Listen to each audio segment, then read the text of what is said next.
¿Va a ser oral o escrito, doctora? Dije anoche que era oral. ¿No ven? Bien, habíamos empezado por lo que eran la parte de leucocitos totales, cómo se hace el recuento, que es a través de la cámara de Neubauer haciendo una dilución, y que la alteración que vamos a encontrar era o estaba por arriba del valor de referencia o estaba por debajo. El término que se le da al aumento de los leucocitos por arriba del valor de referencia va a ser leucocitosis y la disminución va a ser leucopenia.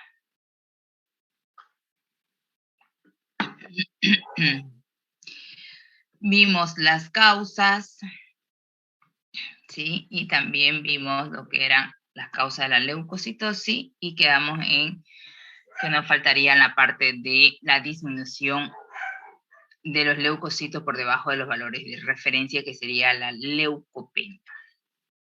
¿Sí? Cuando están disminuidos más de 2 tipos celulares, es decir, que estén disminuidos linfocitos, neutrófilos, ya hablamos de una panleucopenia. ¿Sí? El término que le vamos a dar ya es panleucopenia. ¿Y cuáles son las causas de la disminución de los leucocitos en sangre? Algunos procesos víricos van a producir leucopenia porque se van a replicar por ahí en los linfocitos y entonces va a producir una linfopenia, que es el que va a causar la leucopenia, ¿sí? Alguna enfermedad parasitaria como la Ehrlichia canis, por ejemplo, que se localiza a nivel de células blancas, sean neutrófilos, monocitos, entonces va a ir disminuyendo las células blancas, que va a hacer que termine con una leucopenia, ¿sí? El hepatozón también se localiza a nivel de células blancas, neutrófilos, ¿sí? Produce también neutropenia, por lo tanto va a recaer una leucopenia. El inicio al final de una infección bacteriana, ¿sí? Nosotros hablamos de que en una infección bacteriana vamos a tener una neutrofilia, ¿sí? Decimos, cuando hay hay bacterias, lo que necesitamos es que los neutrófilos se eleven, ¿sí? Pero, ¿qué pasa con los niveles de neutrófilos? Vamos a tener niveles normales, ¿sí? Y que cuando se identifica que hay una infección bacteriana, vamos a ver que la médula ósea va a empezar a activarse, ¿sí? Por todos los sensores y los receptores que reciben la información, y va a producir o va a mandar sus neutrófilos de reserva, y entonces vamos a ver en la circulación el aumento de los neutrófilos, va a ser la neutrofilia. Pero, ¿qué pasa al inicio de esa infección? Podemos tener una ligera leucopenia porque sabemos los neutrófilos que estaban circulando en sangre se van al tejido como a fagocitar esas bacterias y entonces van a morir en ese afán de fagocitar bacterias, ¿sí? Entonces van a haber muchos neutrófilos muertos, que va a hacer que baje temporalmente los neutrófilos hasta que responda la médula ósea y mande todo su arsenal de neutrófilos y puedan contrarrestar esa infección, y recién ahí vamos a ver la neutrofilia, ¿sí? Y en el periodo de recuperación también vamos a pillar al final de una infección bacteriana un ligero bajón, ¿sí? Entonces en estos 2 periodos, tanto al inicio como al final, podemos encontrar leucopenias por neutropenias, ¿sí? Van a estar disminuidos mis neutrófilos, ¿sí? Pero cuando ya tenga instaurada la infección, lo que voy a ver es una neutrofilia, ¿sí? Bien, algunos fármacos tóxicos también van a inmunosuprimir la médula ósea y van a producir leucopenia. Las neoplasias a nivel de médula ósea también pueden producir leucopenias. Tenemos algunas leucemias aleucémicas que se llaman, que van a estar asociadas a leucopenia. La leishmania, el lupus eritematoso pueden producir leucopenia, ¿Sí? Entonces, cuando tengamos leucopenia, estos serán nuestros diagnósticos diferenciales, pero en nuestro medio, por ejemplo, ¿cuáles son los más frecuentes? Entonces, lo más frecuente es proceso vírico, una erlichocicanina, porque tenemos garrapatas y sabemos que, según estudios, 6 de cada 10 garrapatas están parasitadas, tanto con babesia como con erlicha, ¿sí?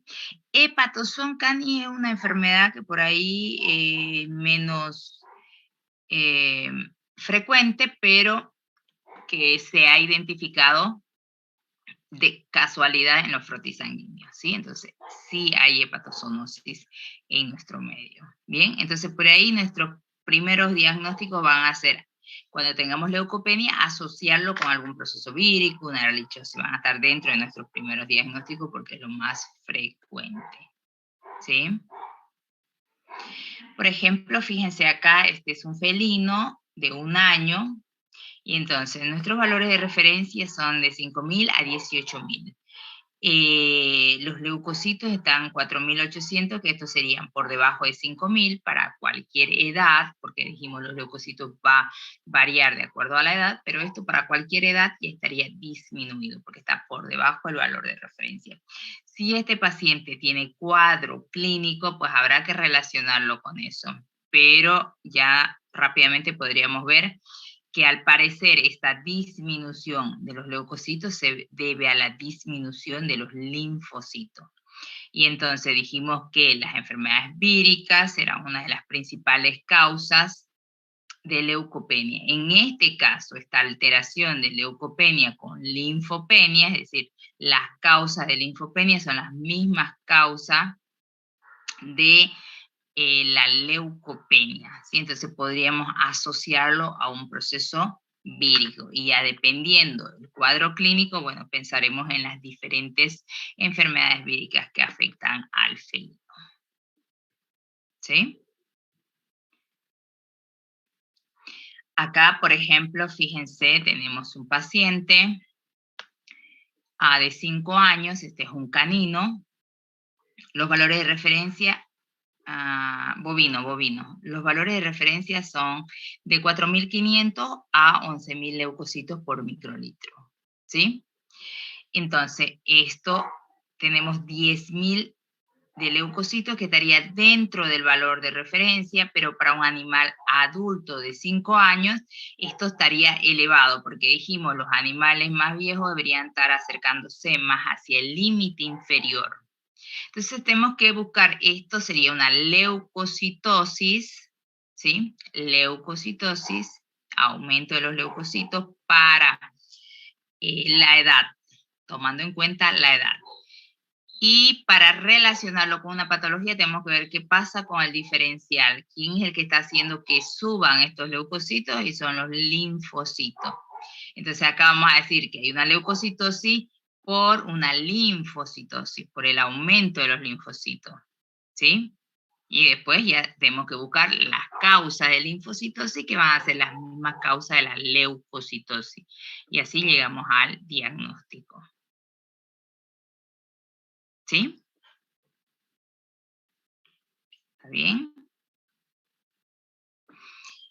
Acá, fíjense, tenemos un bovino también de 5 años y tiene 3.650 cuando el valor de referencia es 4.500 a 12.000 leucocitos por microlitro. Entonces decimos, hay una leucopenia porque está por debajo del valor de referencia. Para cualquier edad está disminuido. Entonces el término, la alteración es leucopenia. ¿Y por qué hay leucopenia? ¿Quién es el que está haciendo que bajen mis leucocitos? Bueno, aquí nos fijamos en los valores de referencia y el que está abajo acá son los neutrófilos, ¿sí? Fíjense, tenemos una neutropenia, ¿sí? Neutropenia. Entonces, aquí, ¿cuál será su diagnóstico? ¿Cuáles podrían ser sus diagnósticos acá? Dirán que es un proceso vírico. Bacteriana. No. Infección vírica. Infección vírica. Por lo general los procesos víricos se asocian a linfopenias, ¿sí? Y leves neutropenias. Pero cuando tenemos una leucopenia por disminución marcada de neutrófilos, es muy probable que sea una enfermedad muy aguda bacteriana, ¿sí? A inicio de una enfermedad bacteriana o el final de una infección bacteriana también podría ser, ¿sí? Ahí habría que relacionar con los signos clínicos del paciente.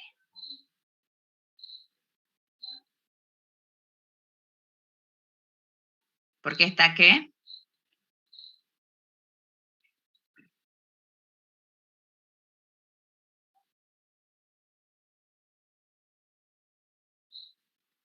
Los linfocitos. Vamos a hablar después en cuanto a la proporción de linfocitos o de las células diferenciadas, cuando hablemos de células diferenciadas, que acá solo estamos hablando de leucocitos, pero que los resultados se cuentan en un frotis sanguíneo, se cuentan 100 células, es decir, que si ustedes cuentan esto, tienen que darle 100. Son los números en proporción, ¿sí? Elevados a 100. Entonces contamos 100 células y eso es lo que informamos aquí, en células en porcentaje. ¿Sí? De las 100 células que se contaron, 9 fueron monocitos, 77 linfo y 14 neutrófilos. ¿Bien? Aparentemente aquí en proporción pareciera así estar aumentados los linfocitos, que 77 es mayor a 45, donde mis valores de referencia me dicen que para la especie deberían estar entre 35 al 45%, ¿sí? Entonces, si ustedes miran solo esta parte, sin mirar esta otra, que es la parte de los números absolutos, sí podrían decir hay una linfocitosis. Pero, ¿qué pasa? Este porcentaje va a ser relativo, es un dato relativo al total, ¿sí? No es lo mismo decir 45% de 12.000 a decir 45% de 3.000, que seguro que va a estar bajo. Entonces no es lo mismo decir 77% de 12.000 a 77% de 3.650. Que aunque aquí aparentemente esté por arriba el valor de referencia, cuando sacamos los números absolutos, en números absolutos está dentro del valor inferior, 2.810, cuando el valor de los linfocitos en números absolutos va a ser de 2.000 a 7.000 linfocitos por microlitro. Ese es mi valor de referencia. No sé si me dejo entender, Cortés. ¿Perdón?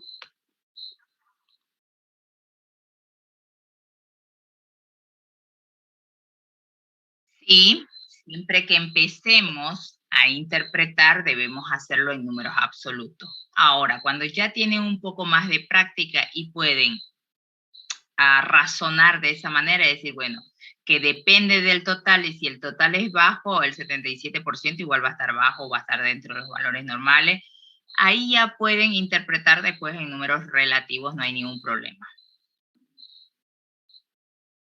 ¿Sí? Bien. Bien, entonces fíjense que el total es simplemente un panorama general como para decir que si están bajo los leucocitos están disminuidos y después como para llegar al diagnóstico tenemos que ver cuál de las células es la responsable o del aumento o de la disminución, ¿sí? Para ello tenemos que hacer un frotis, tenemos que colorearlo, tenemos que ver la morfología de la célula. ¿Sí? Entonces, agarramos una gotita de esa muestra con anticoagulante, con EDTA, ¿sí? Y colocamos en un portaobjeto. Y con la ayuda de otro portaobjeto vamos a hacer un extendido, ¿sí? Este frotis tiene que ser un frotis en donde tiene que tener una cabeza, un cuerpo y una cola, ¿sí? Cuando hemos logrado un frotis que sea uniforme, que tenga esas tres partes, que se identifiquen bien, que la cola no termine en el borde del portaobjeto, podemos pasar a colorearlo. Hay diferentes colorantes, pero nosotros utilizamos un colorante, un kit de colorante, que es bastante rápido, que tiene 3 soluciones. Una que es el fijador, que es generalmente a base de alcohol. Tenemos un colorante acidófilo, es decir, que todas las células que tengan afinidad por este colorante se van a colorear de color rosado. Y después todo lo que contenga restos de ADN, como los núcleos de los leucocitos, se van a colorear con este color basófilo, azulados, ¿sí? Y entonces ahí vamos a poder diferenciarlo en cuanto a su morfología, ¿sí? Entonces agarramos y nos vamos a la parte del cuerpo del frotis y vamos a hacer como en forma de zigzag tratando de encontrar las células blancas y contándolas hasta llegar a contar 100 células totales, ¿sí? Por ejemplo, si este fuera un campo microscópico, fíjense, estos son los eritrocitos, son unas células anucleadas en el mamífero. Los eritrocitos maduros son anucleados, pero los inmaduros son nucleados, ¿sí? Y esto que ven acá de color lila, que tomó o azul, que tomó el tercer colorante, el basófilo, significa que este es el núcleo de las células blancas, ¿sí? Entonces esta es una célula blanca y esta también. De acuerdo a la morfología lo vamos a diferenciar. Este es un mononuclear y este es un polimorfo nuclear, por ejemplo, ¿sí? Entonces los voy identificando así, los voy a ir colocando donde corresponda y finalmente voy a terminar contando 100 células, ¿ya? ¿Por qué hacemos del cuerpo hacia la cola? Porque en la parte de la cabeza vamos a ver que los eritrocitos y los leucocitos van a estar muy compactados, gran cantidad de células, una sobre otra, están sobrepuestas, entonces no podemos identificar bien qué tipo de células son. Además, incluso los polimorfonucleados, se ve que el núcleo está todo contraído y demás, a veces se tornan como si fuera un mononuclear, ¿sí? Y entonces el mejor lugar para hacer el recuento diferencial es esta parte del cuerpo, en donde las células están bastante bien distribuidas, se pueden ver muy bien la forma, el color de las células, tanto de la serie roja como de la serie blanca, ¿sí? En la parte más de la cola, a veces ya se empiezan a agregar un tipo de células, ¿sí? Por ahí se agregan solo neutrófilos, solo monocitos, y entonces como que el recuento no va a ser representativo, ¿sí? Entonces, un frotis sanguíneo me va a servir para hacer el diferencial de los leucocitos, para ver la morfología de las células y para contar las plaquetas también, ¿sí? Vemos todo lo que es forma, color, tamaño del eritrocito, vemos la forma del leucocito, hacemos el recuento diferencial del leucocito y el recuento de plaquetas. ¿Cómo los identificamos a los leucocitos? Lo vamos a identificar de acuerdo a que si presentan gránulos o no, que van a ser granulocíticos o agranulocíticos, los que no presentan gránulos, y de acuerdo a la morfología de su núcleo, puede ser mononucleares o polimorfonucleares. Por lo general, los granulocíticos son polimorfonucleares y los agranulocíticos son mononucleares, ¿sí?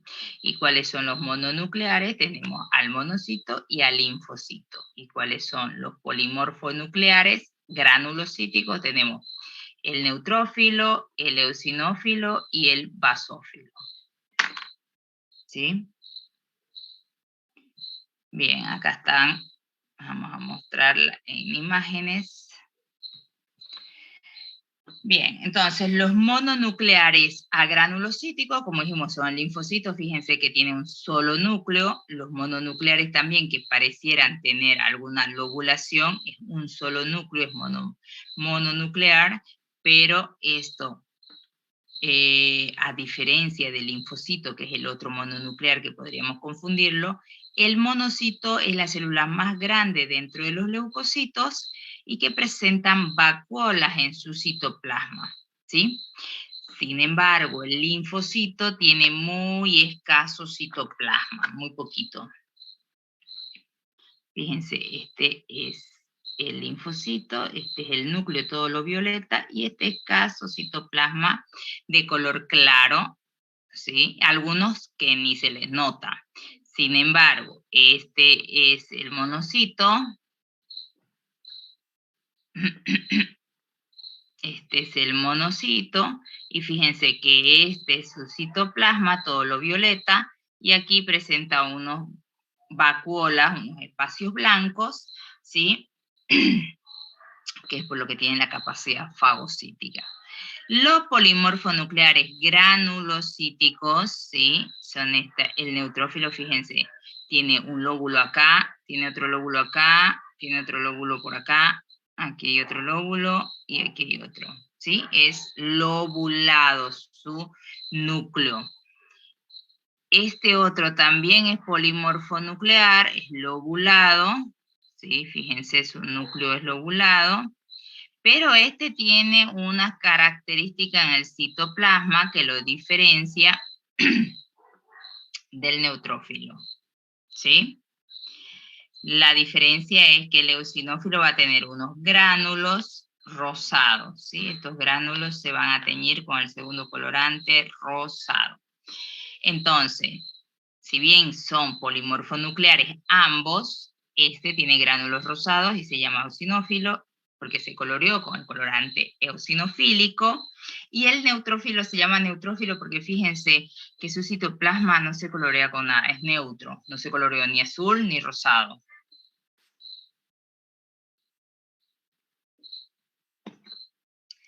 Y el basófilo, que también es un polimorfo nuclear, está igual lobulado este núcleo, pero que a diferencia del eosinófilo, basófilo quiere decir que se coloreó sus gránulos de color azulado, ¿sí? Se coloreó, se tiñó con el tercer colorante. Bien, entonces cuando nosotros miramos un frotis sanguíneo, ¿sí? Vamos diferenciándolo así. Si son mononucleares, son polimorfonucleares, ¿qué son? Y entonces vamos viendo si son un linfocito, un monocito, ¿qué es? ¿Sí? Entonces vamos sumando hasta llegar a contar 100 células, diferenciándolas cada una, ¿sí? Ahora, pueden existir, este es el neutrófilo normal, ¿sí? 1, 2, 3, 4 segmentos. Su núcleo puede tener hasta 4 segmentos. Si este neutrófilo tiene más de 4 segmentos, se llama un neutrófilo hipersegmentado, neutrófilo viejo, se llama un desvío a la derecha, ¿sí? A la derecha. Aquí tenemos, esto sería un desvío a la derecha. Pero tenemos las células inmaduras de los neutrófilos que también pueden aparecer en el frotis sanguíneo, que es a lo que llamamos un desvío a la izquierda, ¿sí? Desvío a la izquierda. Este desvío a la izquierda es cuando aparecen estas células inmaduras de los neutrófilos en sangre.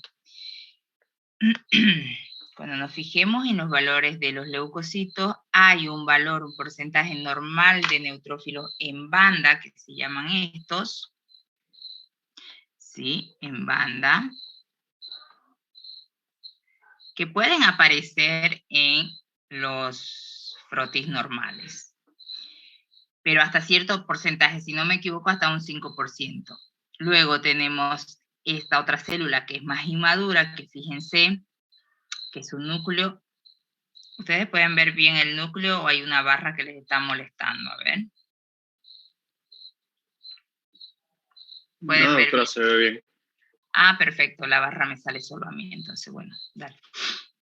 Entonces, acá tenemos la otra célula que es la más inmadura, ¿sí? Fíjense, está prácticamente indiferenciada, no se puede distinguir que sea un neutrófilo, ¿sí? Pero según va madurando, se va produciendo el hundimiento de este núcleo, ¿sí?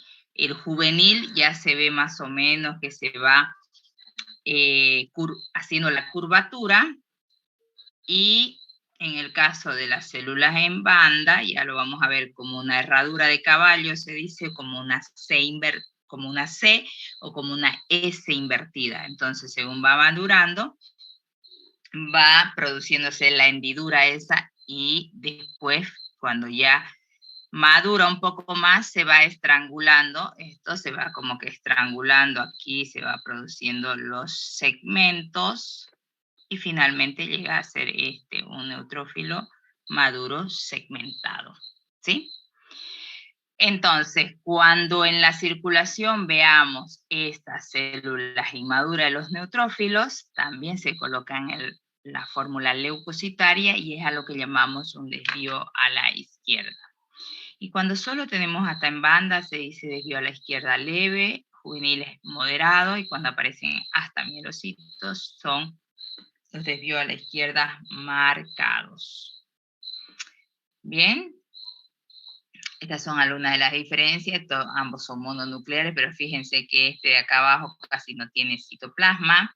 Este tiene muy escaso citoplasma y de color azul intenso, que se llaman los linfocitos reactivos o activados.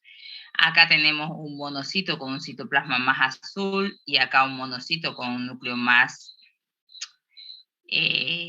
amórfico, ¿sí? Y con vacuolas en su citoplasma, que viene a ser que está activado también.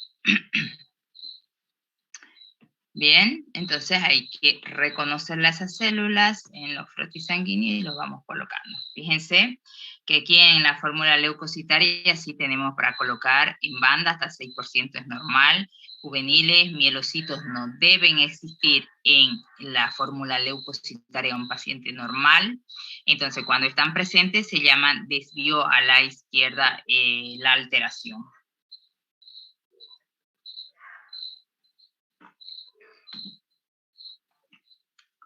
Bien. Ahora, esto era lo que un poquito preguntaba a Cortés. En el recuento diferencial de los leucocitos lo que interesa es reconocer la morfología, y eso lo ven en fisiología, ¿sí? Aquí lo que tendríamos que identificar son las alteraciones, los desvíos a la izquierda, a la derecha y demás, pero ya no las células normales. Que el resultado de este recuento diferencial se expresa en porcentaje y en números absolutos, ¿sí? Debemos aprender a reconocer, yo decía, cuál es la cinética, dónde del tamaño de un eritrocito. Entonces ustedes lo pueden comparar, siempre se compara con un eritrocito a las otras estructuras, y entonces lo vamos viendo que aquí más o menos entrarían como que 3 eritrocitos, ¿sí? Que son lobulados, que tienen entre 3 a 5 lobulaciones, el neutrófilo maduro, el inmaduro no va a estar lobulado, y el hipersegmentado va a estar con más lobulaciones, más de 5, ¿sí? La vida media es de 6 a 12 horas, por lo que nosotros podríamos tener un valor completamente diferente en un paciente.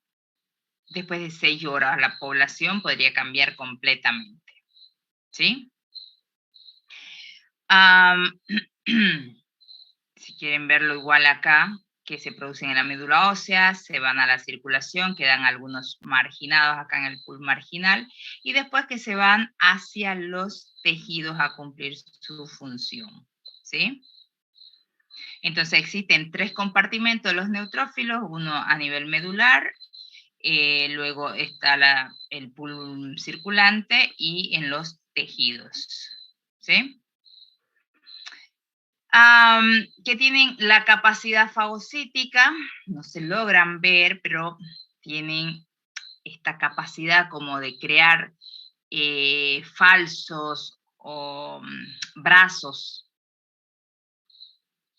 unos falsos brazos, y englobar a la agente patógeno, ¿sí? En este caso las bacterias que tienen mayor capacidad para inactivar o matar las bacterias, ¿sí? Entonces lo que hacen es como elongar su citoplasma, interiorizarlo y a través de vesículas la va a llevar en el citoplasma de la célula para destruirlo, ¿sí? Acá tenemos un neutrófilo de un tejido tisular, de un tejido de piel, si no me equivoco, y vemos cómo está, este es el citoplasma también, y vemos cómo las bacterias están dentro del citoplasma, ¿sí? Entonces, siempre que veamos esto, que es difícil verlo en la circulación, eso sería una septicemia, ¿sí? Es muy difícil verlo así en la circulación. Pero en piel, por ejemplo, sí lo podemos ver en su acción de fagocitar este neutrófilo, ¿sí? Bien, este es el vaso sanguíneo, la sangre que contiene agua, que contiene leucocitos, que contiene eritrocitos, plaquetas, proteínas y demás, ¿sí? Entonces nosotros tomamos una muestra de acá y es lo que sacamos del pool circulante, porque es difícil que nosotros nos vamos y puncemos médula ósea para hacer un estudio, para saber qué está pasando con la producción. Entonces, o que nos vamos hacia los tejidos para ver qué estaba pasando con esa población de células blancas. Entonces, lo más fácil es hacer la punción en un vaso sanguíneo y tener la idea de qué está pasando en la producción y qué va a pasar en los tejidos, ¿sí? De acuerdo al número de las células que tengamos acá. Entonces, bien, dijimos que también estas células, cuando hay un proceso inflamatorio, infeccioso, deben irse a fagocitar ahí las estructuras que están en los tejidos, ¿sí? Deben salir. Entonces, ¿qué pasa? Van a salir por diapédesis, ¿no es cierto? Tanto los eritrocitos como los leucocitos tienen que salir por diapédesis e irse hacia el tejido donde está la infección bacteriana y producir lo que es la fagocitosis, ¿sí? Es por eso también que cuando nosotros empezamos a pinchar el vaso, ¿sí? Empezamos a lesionar, no sabemos si estamos en el vaso, no sale sangre, y empezamos a pinchar para arriba, abajo, a los lados y demás. Empezamos a lesionar la pared vascular y en donde vamos a tener los agregados de plaquetas, ¿sí? Porque el organismo reacciona rápidamente, que hay una lesión en la pared vascular y estas plaquetas que están circulando por acá van a empezar a pegarse ahí para producir el taponamiento, ¿sí? Entonces, cuando nosotros sacamos la sangre puede que estén disminuidas nuestras plaquetas, pero no es porque el paciente tenga un problema de producción de plaquetas o que haya algo que me está destruyendo las plaquetas en la circulación, sino que yo lesioné el vaso, se me fueron las plaquetas ahí y esa sangre que saqué tenía menos cantidad de plaquetas, ¿sí? Eso también a la hora de interpretar debo tomarlo en cuenta. Y si no, evitar hacer pinchazos, digamos, ¿no? Tratar de estar muy seguro de que está la vena, si tiene mucho pelo y demás el animal, rasurarlo, pero asegurarnos un poquito de que estamos palpando bien la vena o la estamos viendo la vena y que la vamos a acertar en el primer pinchazo. Así como que el paciente tiene que estar tranquilo para evitar la liberación de la epinefrina y de cortisol en el canino para evitar lo que es la pseudoneutrofilia, ¿sí? Bien, las alteraciones que vamos a tener de los neutrófilos es que estén por arriba el valor de referencia que se llama neutrofilia y el otro que esté por debajo del valor de referencia que se llama neutropenia. La neutrofilia, al igual que la leucocitosis, podríamos tener 3 grandes grupos por los cuales se nos van a elevar. Una que va a ser la fisiológica, que ya lo veíamos en la leucocitosis, en donde hay la liberación de la epinefrina, que se ve frecuentemente más en gatos, que produce esta liberación de las células, ¿sí? De las células marginales. ¿Sí? Este es el vaso sanguíneo, entonces tenemos en la circulación eritrocitos, leucocitos, pero dijimos que por cada 2 neutrófilos que hay en la circulación, tenemos uno marginado, que queda pegado a la pared vascular, y entonces cuando hay la liberación de la epinefrina, lo que va a hacer es aumentar este flujo sanguíneo, ¿sí? Y como que esa turbulencia iba a arrasar con todos estos neutrófilos que están marginados, se vienen para el centro del vaso, y entonces cuando nosotros pinchamos con la aguja, sacamos todos estos neutrófilos que se me desprendieron de la pared, por ahí de la pared vascular, se me fueron a la parte central del vaso. Entonces cuando agarro acá, voy a contar más todos los marginados, pero son células maduras, dijimos. Por lo tanto, cuando yo tenga una neutrofilia fisiológica, va a aumentar mis neutrófilos, pero neutrófilos maduros. Nunca aparecerían los neutrófilos inmaduros, ¿sí? Y que la duración es poco tiempo, transitoria de 20 a 30 minutos. Si ustedes ven que el paciente está muy nervioso, pueden dejar de manipularlo por unos 20, 30 minutos y después volvemos a tomar la muestrita, ¿sí? Bien. En el caso del canino, se eleva más el cortisol, por lo que vamos a tener un cuadro más de estrés con neutrofilia fisiológica, con neutrófilos maduros y con linfopenia por niveles de cortisol alto, ¿sí? Estos van a ser ligeros aumentos, dijimos, nunca marcados. Entonces, si yo tengo un paciente con neutrofilia sin signos clínicos aparentes de enfermedad, pero con un paciente nervioso a la hora de toma de muestra, voy a asociarlo por ahí solo a eso. Puedo hacer esperar unos 30 minutitos que se tranquilice, vuelvo a tomar la muestra. Si se me normalizó, era simplemente eso. Pero por el contrario, si tengo un mayor número de neutrófilos que duplica mi cuenta de valor de referencia o esté al triple, voy a asociarlo con un proceso inflamatorio y probablemente bacteriano si hay desvío a la izquierda, si hay neutrófilos inmaduros. Y finalmente, cuando tenga un gran aumento de neutrófilos, con por ahí leucocitos por arriba de 50.000, dijimos, hablamos de reacciones leucemoides o las leucemias, y si van asociadas con los neutrófilos serían las leucemias mieloides. ¿Sí?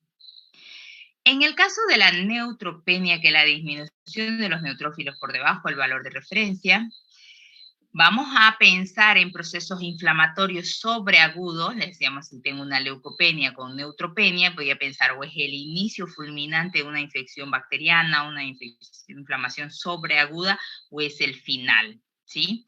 O lo que puedo pensar es que hay un secuestro de neutrófilos por un shock endotóxico, anafiláctico, ¿no? Y algunos procesos víricos también precursan con neutropenia, leucopenias, con linfopenias y neutropenias, ¿sí? Porque estos virus inmunosuprimen la médula ósea, como es el moquillo, el virus del moquillo, de parvo, que produce una panleucopenia más marcada, el parvo por debajo de 3.000, en donde leucocitos, linfocitos están disminuidos, y las viricatos, que es lo más frecuente, el VILEP, que son las más comunes por ahí, virus de la inmunodeficiencia felina, la leucemia felina, ¿sí? O algunas neoplasias también pueden producir neutropenias. ¿Bien? En el caso de las leucemias leucémicas, es fácil de identificarlo por ahí cuando sí los leucocitos están por arriba de 50.000, 60.000, 70.000, con el aumento ya sea de neutrófilos o de linfocitos, lo vamos a clasificar por ahí que es una leucemia o mieloide linfoide. ¿sí? Entonces estas siempre cursan con leucocitosis muy marcada. Pero existen las subleucémicas o aleucémicas, que esta en general cursa con leucopenia. Entonces también ahí, en esos casos, si no pillamos un agente causal, hicimos pruebas por ahí serológicas pensando en un proceso vírico, por la neutropenia, por la linfopenia, bueno, nos da todas negativas, entonces necesariamente tenemos que ir y pinchar a la médula ósea y ver qué pasa, hacer una aspirado de la médula y ver que si hay precursores o no. ¿Sí? Bien. ¿Quedó más o menos claro esto? ¿Hasta aquí? ¿Alguna duda?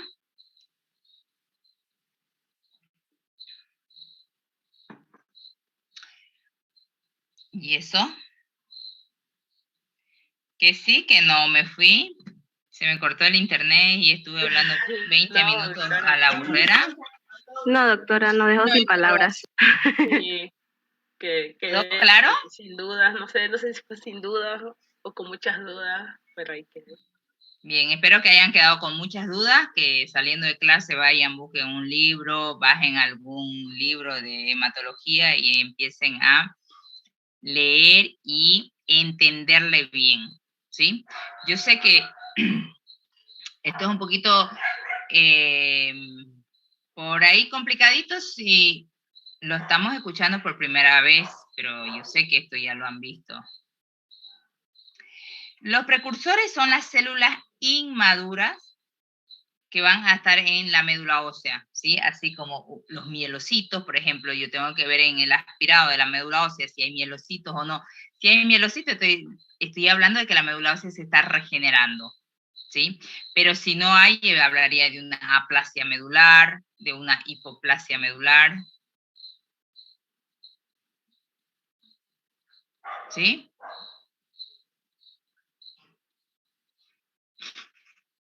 Bien.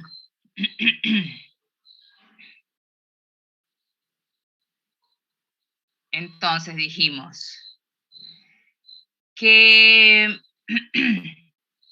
una neutrofilia fisiológica podemos tener la leucocitosis hasta 2 veces más del valor de referencia, nunca desvío a la izquierda, siempre que haya desvío a la izquierda es patológico. ¿Qué puede estar asociado en el caso del felino a una linfocitosis, en el caso del canino a una linfopenia? Que la duración va a ser corta, de 30 minutos más o menos, que las características clínicas obviamente van a ser de un animal nervioso, excitado, jadeante, babeante, que tiene miedo, va a aumentar la frecuencia cardíaca, que es lo que hace que se eleve la circulación y que todo esto, células marginadas, los neutrófilos marginados salgan a la circulación, ¿sí? Esa es la forma de reconocerlo, una pseudoneutrofilia. Bien. Acá, por ejemplo, fíjense, tenemos un canino de 4 años. Leucocitos, siempre es lo primero que vemos, leucocitos. Leucocitos está por arriba del valor de referencia, que la alteración, ¿cuál sería? Leucocitosis. Muy bien, leucocitosis. Bien. Como para dar el diagnóstico, tendría que ver cuál es la causa. Fíjense acá que son los neutrófilos los que están por arriba del valor de referencia, 18.492. Aquí sí, igual en el porcentaje está aumentado y en números absolutos también. ¿Sí? Entonces, las causas de neutrofilia van a ser las mismas causas de leucocitosis. ¿Cuáles son las causas de neutrofilia? Dijimos, cuando son ligeros aumentos van a ser fisiológicas, después vamos a asociarlas cuando sean moderadas a marcadas, con infecciones bacterianas generalmente, procesos inflamatorios, infecciosos, y si están con leucocitosis de 50.000 para arriba, lo vamos a asociar a las leucemias mieloides. En este caso, ¿cuál de esas tres será? ¿Será fisiológica, será patológica e infecciosa bacteriana o es una leucemia? ¿Qué dicen ustedes? Patológica bacteriana. Bien, Descartamos un poquito la fisiológica porque está más del doble. En realidad no llega al doble, ¿sí? Pero podríamos considerarlo para 4 años como que está moderadamente aumentado, ¿sí?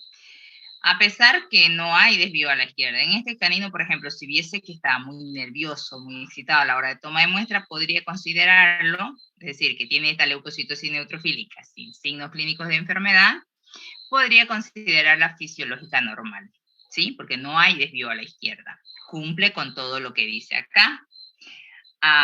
No hay desvío a la izquierda, ¿sí? Y está como 2 veces más del valor de referencia.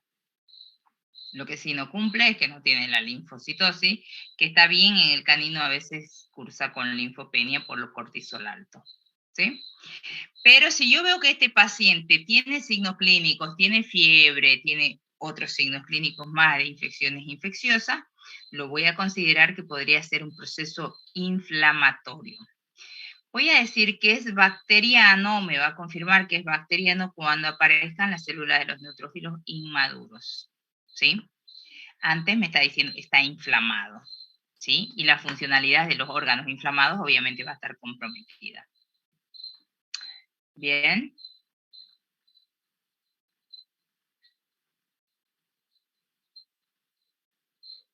¿Está bien? Entonces la alteración es leucocitosis con neutrofilia, y el diagnóstico sería proceso inflamatorio, infeccioso, bacteriano, si quieren colocarlo ustedes igual está bien. Y descartaríamos que es un proceso leucémico porque no cursa más de 50.000 de leucocitos. ¿Está bien? Lo que quería un ratito era por ahí sacarle la duda a Cortés de valores valores absolutos y relativos. A ver, ¿no?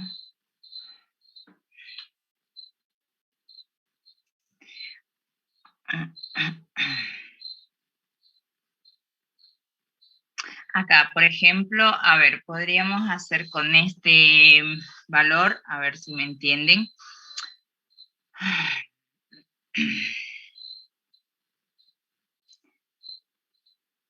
Cuando hablamos de valores de absolutos y valores relativos, es relativo al total. A ver, ustedes pongan el valor, vamos a sacar con un valor máximo. A ver, ¿cómo sacamos el número absoluto? Primero empecemos por ahí. ¿De dónde salen estos valores? Números absolutos de neutrófilos, que estamos viendo neutrófilos. A ver, ¿alguien sabe? Acá tenemos en proporción neutrófilos, ¿sí? De cómo sale este valor. ¿Alguien me puede decir? ¿Tenemos que multiplicar por 50, doctora? No. Acá este valor es el que contamos en la cámara y el que se multiplica por 50.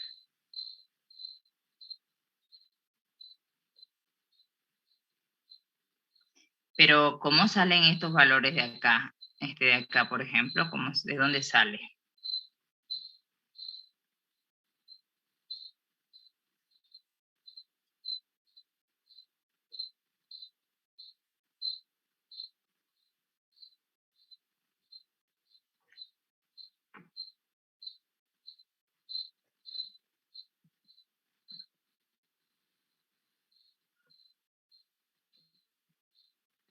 Haz una regla de 3 simple.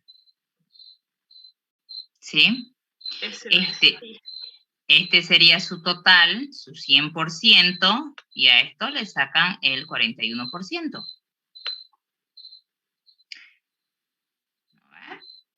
Eso es. Este es su total. 4.350 leucocitos totales tienen por microlitro. De esos 4.350, el 41% son neutrófilos. En números absolutos significa 1.783.7 neutrófilos por microlitro.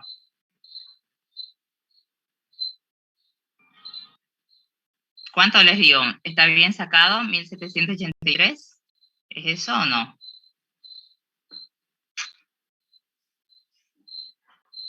A ver, allá no me sacó el valor. Están todos ahí con su teléfono en mano, me imagino. Vean a ver su calculadora. Sí, doctora, sale eso. ¿Sale eso? ¿Está bien? Bien, entonces 4.350 es mi 100%. Y yo quiero saber el 41%, ¿cuántos miles serán? ¿Sí? Entonces voy a multiplicar 4.350 por 41 dividido entre 100. ¿Está bien? Entonces, fíjense ustedes acá. Tenemos un 7% de monocitos. ¿Sí? O podríamos hacerlo con neutrófilos también, lo que estábamos viendo, antes que ustedes se chipen y pues me digan que los he chipado enteringo, que es mi culpa, me van a decir. Bien. Madre mía, ese pulso. A ver. Esto es neutrófilos. Bien. Fíjense que en números relativos, ¿cómo están sus neutrófilos? Bajos. Bajos, ¿no es cierto? Ya, porque mi total también está bajo. Y entonces cuando veo en números absolutos, está abajo. ¿Sí? Pero fíjense acá, tenemos monocitos. ¿Cómo está su valor de monocito relativo? Altos. Altos, que se llamaría una monocitosis. Fíjense, en números relativos está por arriba el valor de referencia. ¿Sí? Por arriba del 4%. Entonces, decimos que pareciera así, si hay una monocitosis. Pero si decimos que ese 7% es de 4.350, ¿sí? Si llevamos a números absolutos, este sería nuestro valor de monocito y estaría dentro de los valores de referencia. ¿Sí? A ver, no sé si alguien por ahí es prestamista o se presta plata cuando hablamos, por ejemplo, de que van a pagar el 1%, no sé, de 1.000, no va a ser lo mismo al 1% de 10.000. ¿No ven? Aquí, ¿cuánto va a ser? El 1% de 1.000. ¿Ah? 100 bolivianos. 100 bolivianos y en el otro lado.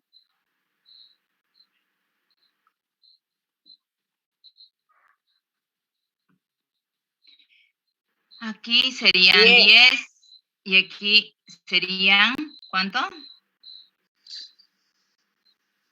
100. 100. 100, ¿no es cierto? Entonces, estamos diciendo 1% en ambos casos, pero depende del total de plata que me presté. No voy a pagar lo mismo, ¿no es cierto? El 1% de 1.000 va a ser 10 y el 1% de 10.000 va a ser 100. Entonces, aquí pasa lo mismo, ¿sí? El 7%, ¿sí? Por ejemplo, si yo tuviese aquí, pongámosle 14.000 de leucocito, claro que va a ser alto. Voy a tener una monocitosis. Saquen si quieren, a ver, 14.350 va a ser mi 100% y yo voy a sacar el 7%. ¿Cuánto les digo ahí?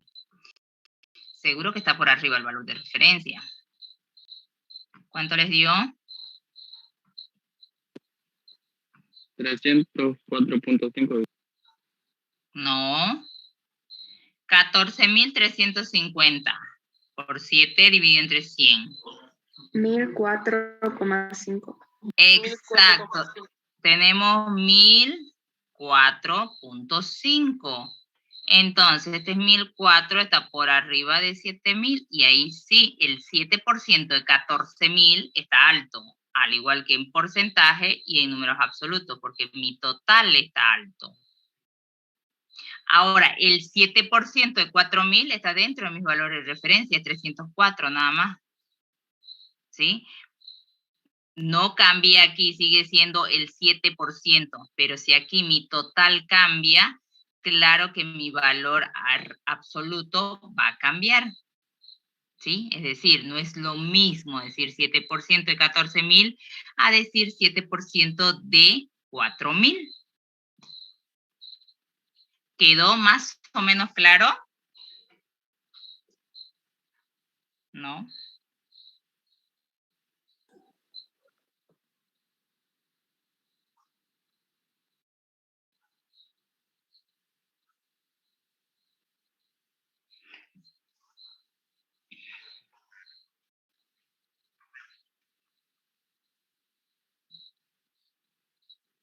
No le entiendo qué quiere decir, Daniel.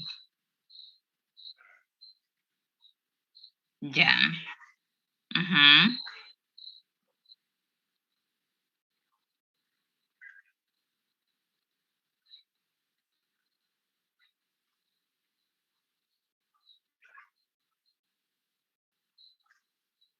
No lo sé. No lo sé mientras no haya monitoreado al paciente. Ahora, si yo sé que si salió días atrás estaba con un proceso bacteriano y después se normalizaron, sí, pero no lo puedo decir con un solo resultado eso. Lo único que sé es que está en este momento normal. No hay alteración. El 7% de 4.350 es 304 que está dentro de mis valores normales.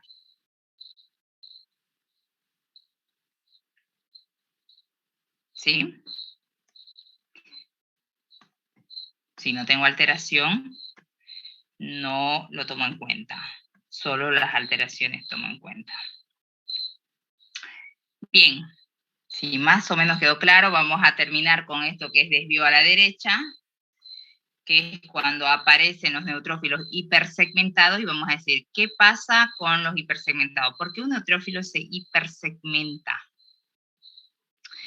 Esto quiere decir que hay unas sustancias que hacen que los neutrófilos empiecen a recircular en la sangre, no se van hacia los tejidos y entonces empiezan a envejecer en la circulación y se hipersegmentan, ¿sí? A eso se llama desvío a la derecha. Entonces los desvíos a la derecha están asociados a un estrés prolongado, a niveles altos de cortisol, ya sean endógenos o exógenos, sean por un proceso inflamatorio, infeccioso, lo que sea, que altere el equilibrio de un organismo, es un cuadro de estrés para el paciente. Y entonces se libera más cortisol, y este cortisol va a hacer que eviten que los neutrófilos salgan hacia el tejido y cumplan su función. Entonces empiezan a recircular, se envejecen en la circulación. ¿Sí? Lo mismo pasa cuando hay una sangre almacenada. Entonces, si en el hemograma no tenemos nosotros para colocar los valores de desvío a la izquierda, no hay para poner hipersegmentados, solo hay para poner los desvíos a la izquierda, ¿sí? Entonces lo que hace el técnico es registrárselo acá al final y le dice, se observan varios, algunos o muchos neutrófilos hipersegmentados, ¿sí? Y entonces ya el paciente, el veterinario, el clínico tiene que asociarlo a que hay niveles altos de cortisol, o que son endógenos o que son exógenos, porque a veces también hay terapias prolongadas, por ejemplo, los antineoplásicos que cursan las terapias, los quimioterapias que son multidrogas y por ahí utilizamos una prednisolona por mucho tiempo, entonces estos serían corticoides exógenos que vamos aumentando en la circulación por un periodo muy largo, y entonces podemos producir estos desórdenes y producir esta alteración de desvío a la derecha. ¿Ya?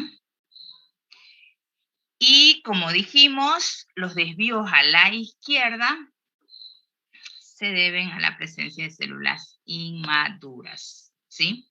Los neutrófilos maduros, dijimos, sí tienen una capacidad de fagocitar, porque son los que están especializados, los que están capacitados para fagocitar bacterias. Sin embargo, los desvíos a la izquierda, las células inmaduras de los neutrófilos no tienen la misma capacidad fagocítica que tiene el neutrófilo maduro. Y es como que en este esquema se lo ponemos así, ¿no? El neutrófilo maduro sería como que el ejército capacitado como para contrarrestar una invasión en una guerra, en una invasión de un país. Esto pasa lo mismo si hay una invasión bacteriana a un tejido en el organismo.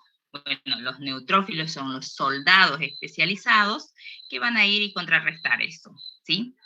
Pero, ¿qué pasa cuando la invasión bacteriana sobrepasa la capacidad que tienen esto? Empiezan a morir muchos soldados, muchos neutrófilos, y entonces la médula ósea empieza a mandar células inmaduras, ¿sí? Cuando se le acaba el ejército de un país, obviamente está disminuido, va quedando disminuido a quienes van a mandar. Por ahí a esta gente que ha hecho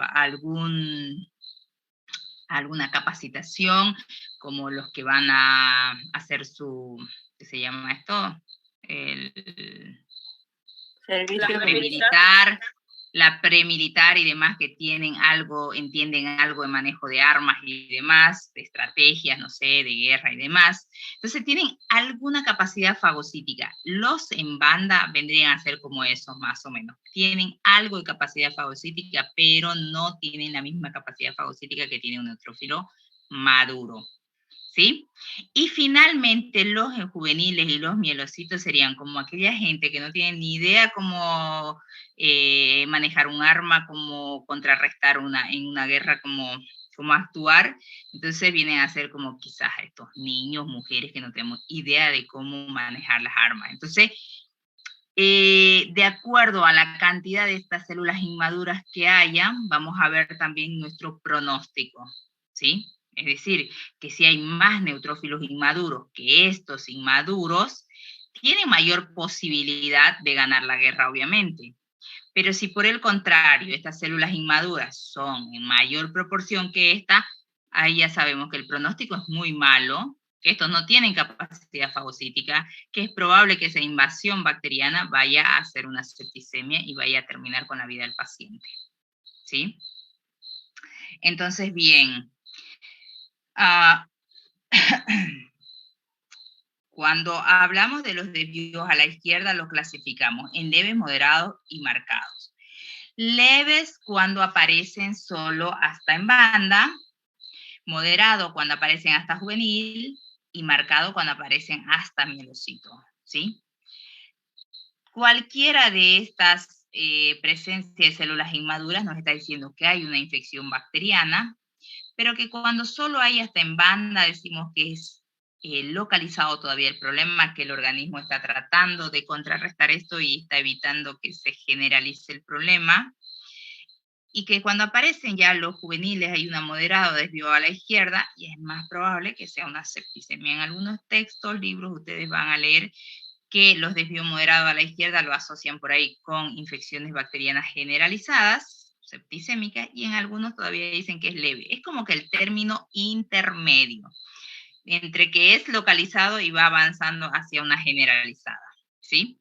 Y finalmente, cuando aparecen hasta mielocitos, ahí sí, ya decimos que es una septicemia, ¿sí?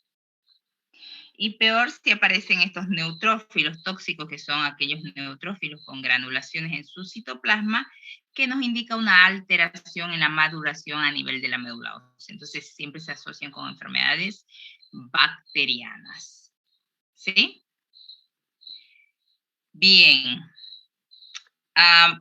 Vamos a quedar acá, porque quiero tomarles el repaso.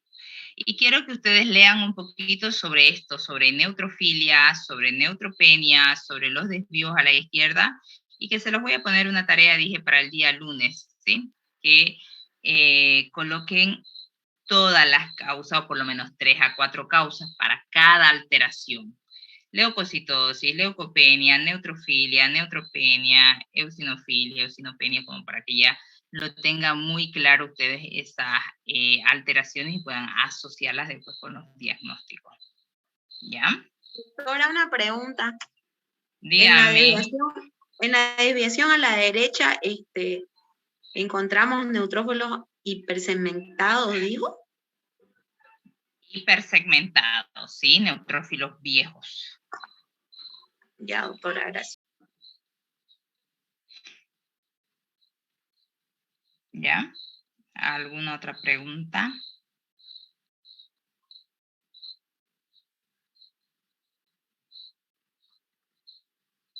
¿Ninguna? ¿Quedó claro?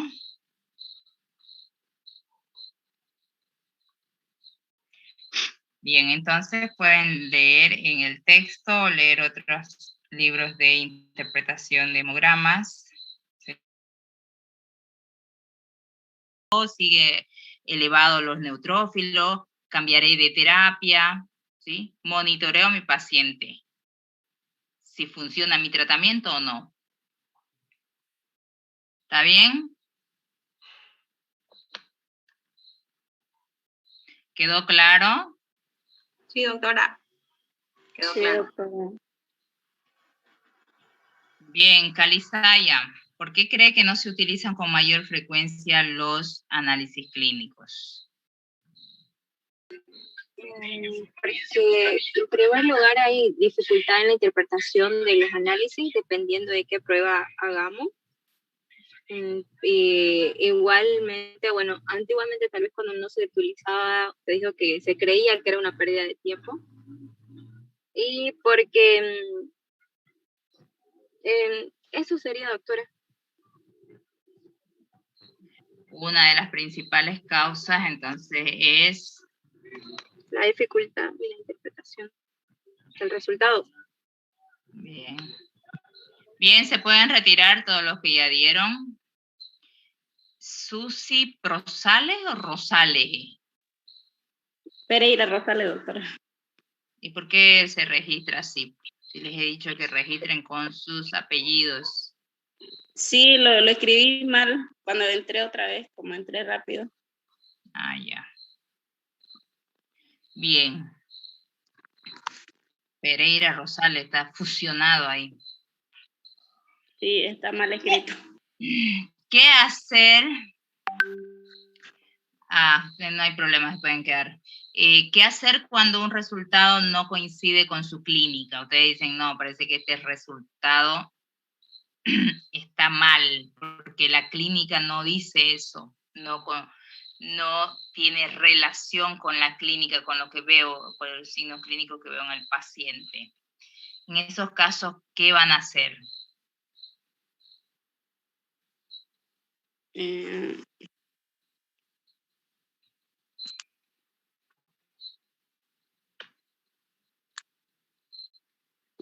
ese caso, pues, doctora, tendríamos que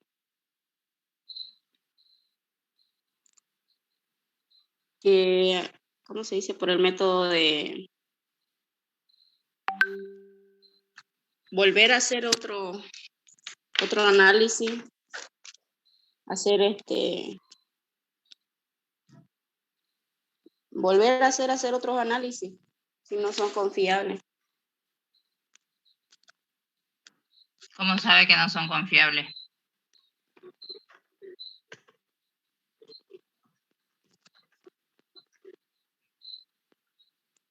Que,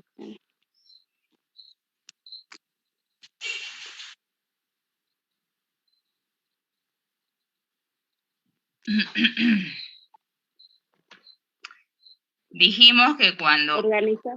organizar bien nuestro diagnóstico, doctora.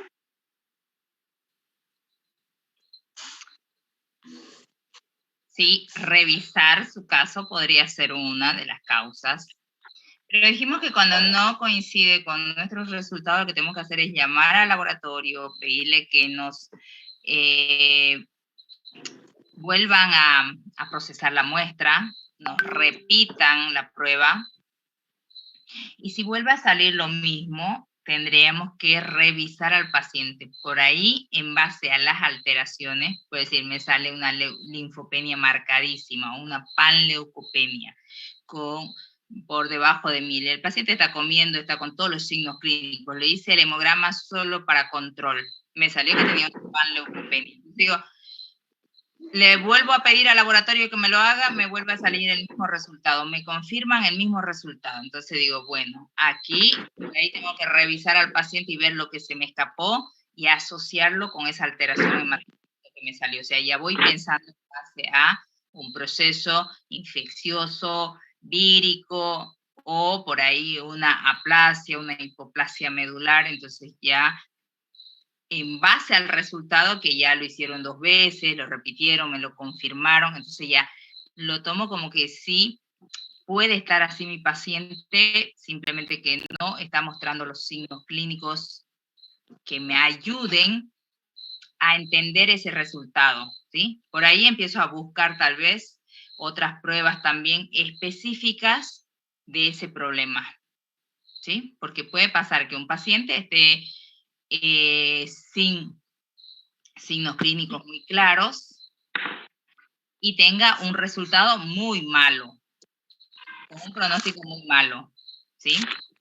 Claro que lo primero que pensamos es más fácil echarle la culpa a otros y decir, ay, no, este laboratorio no sirve, me lo hizo mal, pero lo que sí deberíamos hacer es por lo menos darles el beneficio de la duda. Si estamos trabajando con un laboratorio, se supone que hay esa confianza, decirle, y tiene el personal capacitado, porque la otra es esa, mientras el laboratorio tenga un personal capacitado va a tener menos error, como en todo. Mientras más prácticas tengan, menos error. Gente que tiene menos práctica va a tener por ahí más errores, ¿no? Entonces hay que comunicarse siempre con el laboratorio y decir, oye, mira, no me está coincidiendo en esto, revisa lo otro, y después ya, si me confirma a pesar de eso, bueno, empiezo a buscar en el animal, ¿sí? Pero de primera no es mandar a otro laboratorio. En todo caso es volvérselo a mandar a ellos, ¿sí? Sí, Bien. doctora, gracias. Gracias. Muy bien. Listo, no es más. Terminamos entonces. Nos vemos el día lunes. Hasta luego, doctora, gracias. Listo, hasta luego.